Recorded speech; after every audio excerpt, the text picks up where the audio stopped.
Good morning बच्चों, कैसे हैं आप सभी। आशा करता हूँ कि बहुत अच्छे होंगे। तो सबसे पहले आपको प्रकाश पर्व की बहुत ढेर सारी बधाइयाँ, शुभकामनाएं। भगवान करे आपके जीवन में ऐसे प्रकाश फैला रहे। तो आइए पढ़ते हैं प्रखर हिंदी कार्य पुस्तक कक्षा 8 के लिए। और आज हम पढ़ेंगे कार्यपत्रक संख्या 48 और 49।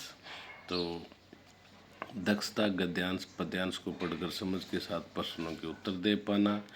शरीर के बहुत से अंग ऐसे भी हैं जो कभी तभी काम करते हैं जब हम उनसे काम लेते हैं। इन अंगों की गति मांसपेशियों द्वारा होती है।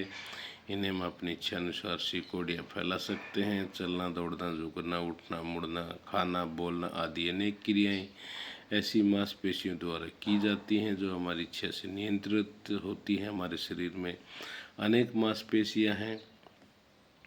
इनमें से आँखों को घुमाने वाली छोटी मांसपेशियों से लेकर जांघों की बड़ी मांसपेशियां सम्मिलित हैं। ये मांसपेशियां तभी तक सशक्त और समर्थ रहती हैं जब तक इनसे काम लिया जाता है। तो ये था बच्चों का गद्यांश। और अब हम पूछे गए प्रश्नों के उत्तर देंगे। नीचे लिखे दिए गए प्रश्नों के उत्तर पर सही का निशान लगाइए। अंगों की गति किसके द्वारा होती है? तो बच्चों, अंगों की गति मांसपेशियों के द्वारा होती है।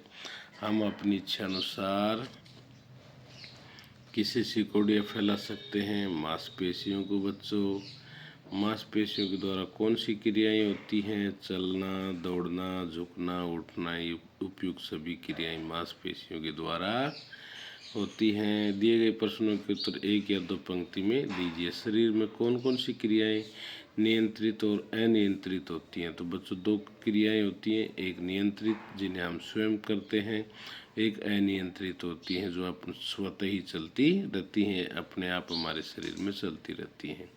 तो देखो, नियंत्रित क्रिया कौन कौन सी होती हैं? चलना, दौड़ना, झुकना, उठना, बैठना, खाना, बोलना, ये सब नियंत्रित क्रियाएं हैं जब हम खुद करते हैं इनको। और अनियंत्रित क्रियाएं वो होती हैं जो पेट का भोजन पचना, शरीर में खून बनना, श्वसन क्रिया होना और हमारी लंबाई बढ़ना, वजन बढ़ना, नींद आना, है ना। ये सब क्रियाएं क्या होती हैं? ये अनियंत्रित होती हैं।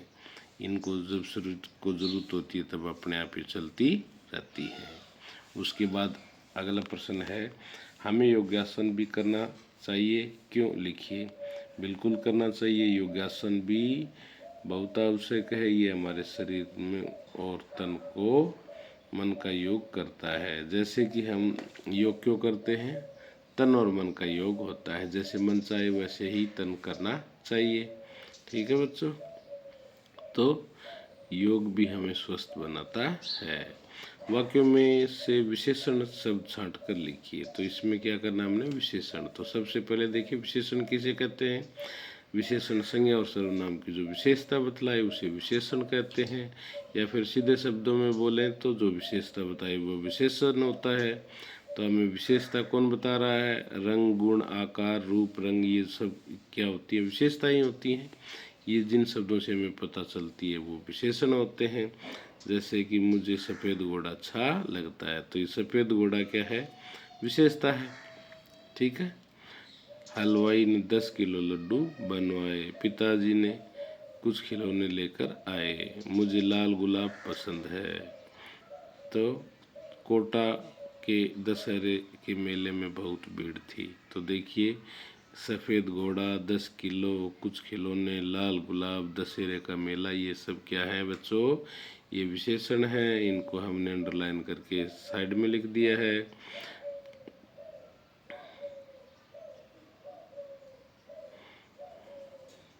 तो हमने ऐसे ही छाट करके लिखना है। अब पढ़ते हैं कार्यपत्रक संख्या 49। एक बार फिर से देख लीजिए, ऐसे ही आपने करना है। तो 49 में देखते हैं क्या है? दक्षता, लेखन, विद्या का उपयोग कर पाना। तो बच्चों, ये क्या है? किसी बच्चे की डायरी है और डायरी उसने लिखी है 1 जुलाई 2023 को। नीचे दी गई डायरी के एक दिन का विवरण पढ़िए और आप भी अपने एक दिन का विवरण लिखिए। समय शाम को 5 बजे है। तो देखते हैं, पढ़ते हैं क्या लिखा है। आज का दिन उत्साह और खुशी का था। 45 दिन की छुट्टी के बाद मैं अपने दोस्तों के साथ स्कूल पहुंचा। आज हम नई कक्षा 8 में बैठने वाले थे, इसलिए सभी दोस्त खुशी से फूले नहीं समा रहे थे। 45 दिनों की बोरियत के बाद दोस्तों के साथ मिलकर बहुत सारी बातें की। स्कूल पहुंचकर सभी गुरुजनों को प्रणाम किया और हमारे नए कक्षा कक्ष में पहुंचे। स्कूल में प्रार्थना शुरू की, जिसमें मैंने छुट्टियों के दिनों के बारे में बताया।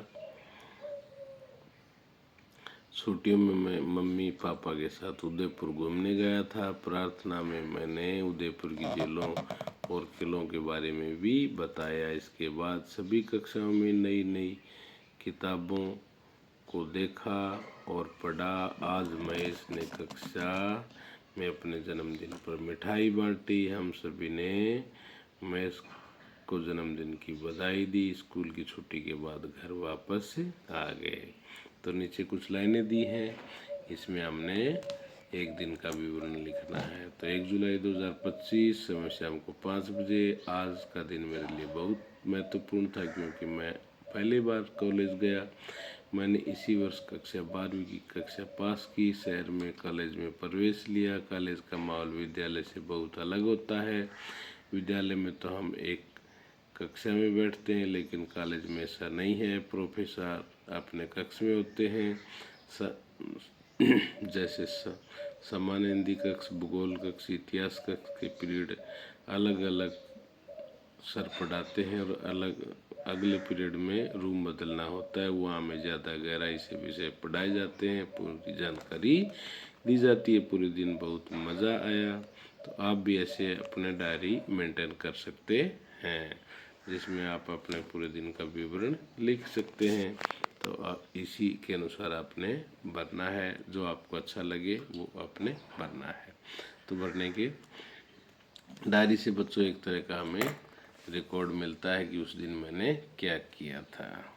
तो बहुत सी डायरियाँ जो है हमारे पाठ्य पुस्तकों में छपी हुई है, जिससे हमें बहुत कुछ जानने को मिलता है। तो ये थी आपका कार्यपत्रक संख्या 49। धन्यवाद बच्चों।